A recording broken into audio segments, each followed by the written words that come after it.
Right breaking చూస్తున్నాం. జూబ్లీహిల్స్ బైపోల్లో బీఆర్ఎస్కు భారీ ఎదురు దెబ్బ తగిలింది. మాగంటి గోపీనాథ్ వ్యవహారం మరోసారి తెరపైకి వచ్చింది.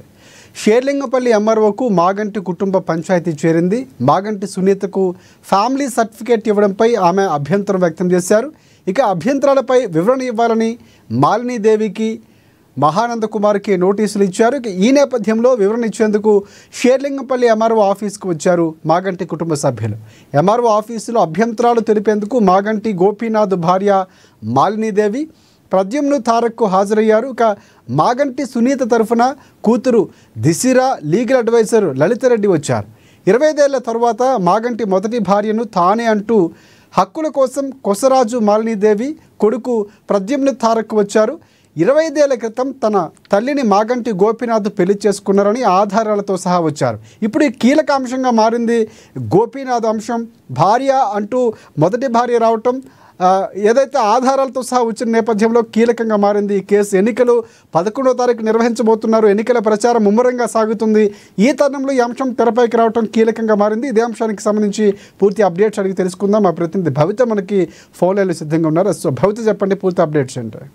జూబ్లీహిల్స్ ఉప ఎన్నిక సందర్భంగా బీఆర్ఎస్ పార్టీకి షాక్లపైన షాక్లు తగులుతున్నాయని చెప్పుకోవాలి. ఎందుకంటే బీఆర్ఎస్ పార్టీ అభ్యర్థి అంటే క్యాండిడేట్ అయినటువంటి ఎమ్మెల్యే క్యాండిడేట్ మాగంటి గోపీనాథ్ అకాల మరణంతో ఏర్పడినటువంటి జూబ్లీహిల్స్ ఉప ఎన్నికకు సంబంధించి గోపీనాథ్ ప్రతిమైనటువంటి సునీతకి మరొకసారి బీఆర్ఎస్ పార్టీ టికెట్ ఖరారు చేసింది. ఈ నేపథ్యంలోనే జూబ్లీహిల్స్ లో అంటే గోపీనాథ్ మరణం సంభవించినప్పుడు కావచ్చు, గత మూడు సార్లుగా అంటే దాదాపుగా 10 ఏళ్లకు పైగా ఇటు బీఆర్ఎస్ లో ఉన్నప్పుడు కావచ్చు, అంతకుముందు టీడీపీలో ఉన్నప్పుడు కావచ్చు, 3 సార్లు గెలిచిన సందర్భంలో ఏ ఒక్క రోజు కూడా ఏదైతే ప్రస్తుతం ఉన్నటువంటి మాగంటి సునీత తన మొదటి భార్య కాదు అనేటువంటి అంశం ఎప్పుడు కూడా తెరపైకి రాలేదు. అయితే ఈ ఉప ఎన్నికకు సంబంధించి సునీతని ఎప్పుడైతే అభ్యర్థిగా బీఆర్ఎస్ పార్టీ అనౌన్స్ చేయడమో, దాని తర్వాత వాళ్ళు నామినేషన్ వేసిన తర్వాత ఇక్కడ లేనటువంటి ఏదైతే మాలినీదేవి అనేటువంటి ఏదైతే మాగంటి గోపీనాథ్ మొదటి భార్య కుమారుడు ప్రద్యుమ్న యుఎస్ లో ఉంటున్నారు. అయితే అక్కడ నుంచే వాళ్ళు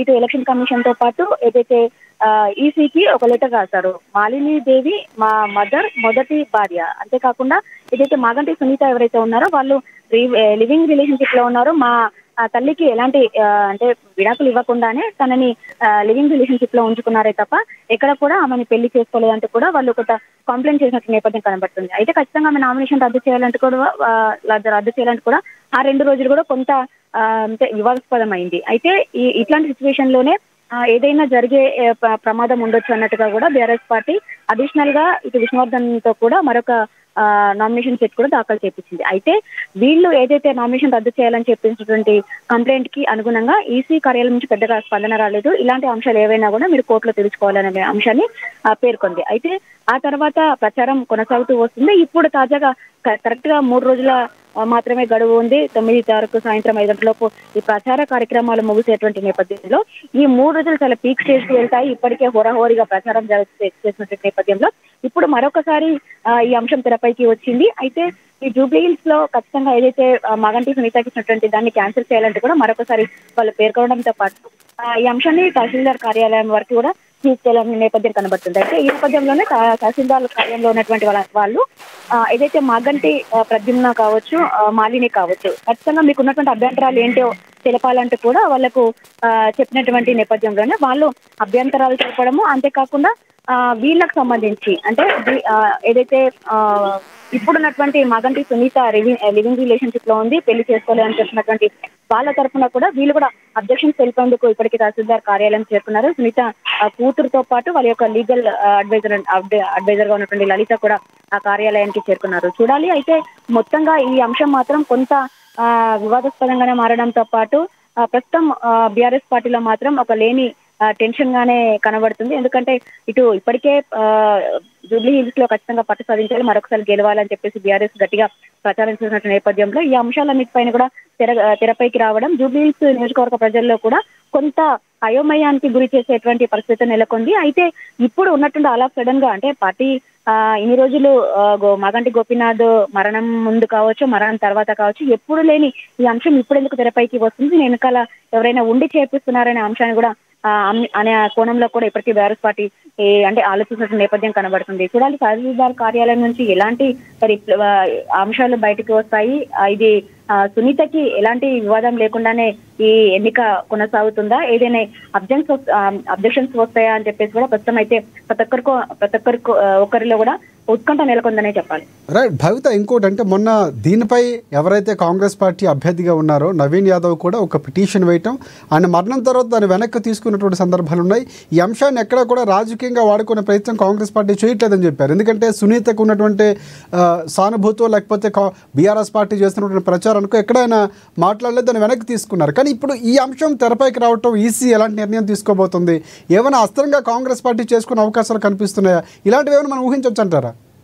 అంటే ఇప్పటికే అంటే కాంగ్రెస్ పార్టీ ఒకవైపు చెప్తుంది, ఎవరైనా అకాల మరణం సంభవించినప్పుడు ఖచ్చితంగా పార్టీకే మరొకసారి అంటే ఆ కుటుంబానికే మరొకసారి అవకాశం ఇవ్వడము, ఏకగ్రీవ నిర్ణయం తీసుకోవాలని చెప్పేసి ఎప్పటి నుంచో కూడా కాంగ్రెస్ పార్టీ కూడా చెప్తున్నట్టు నేపథ్యం. కానీ గతంలో ఇలాంటి సిచ్యువేషన్స్ జరిగినప్పుడే బీఆర్ఎస్ పార్టీ సానుభూతి ఎక్కడుందంటూ కూడా ఒక అభ్యర్థిని నిలబెట్టడము, అంటే ఆ గతంలో ఉన్నటువంటి పార్టీలు ఏవి కూడా ఇట్లాంటి నిర్ణయాలకి ముందుకు వచ్చేది కాదు.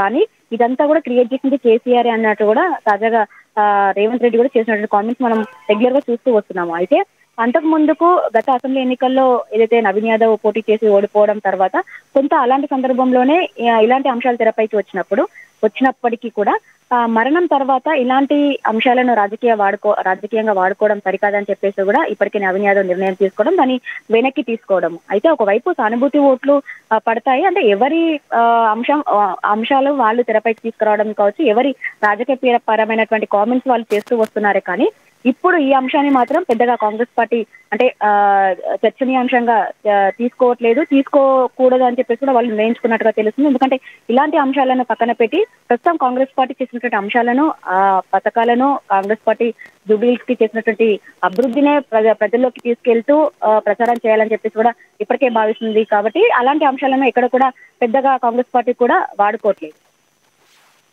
థ్యాంక్స్ ఫర్ అప్డేట్స్ భవిత. ప్రధానంగా ఈ అంశం చాలా కీలకంగా మారినటువంటి పరిస్థితి కనిపిస్తుంది. 20 ఏళ్ల క్రితం తన తల్లిని మాగంటి గోపీనాథ్ పెళ్లి చేసుకున్నాడంటూ మొదటి భార్య రావటం చాలా కీలకంగా మారింది.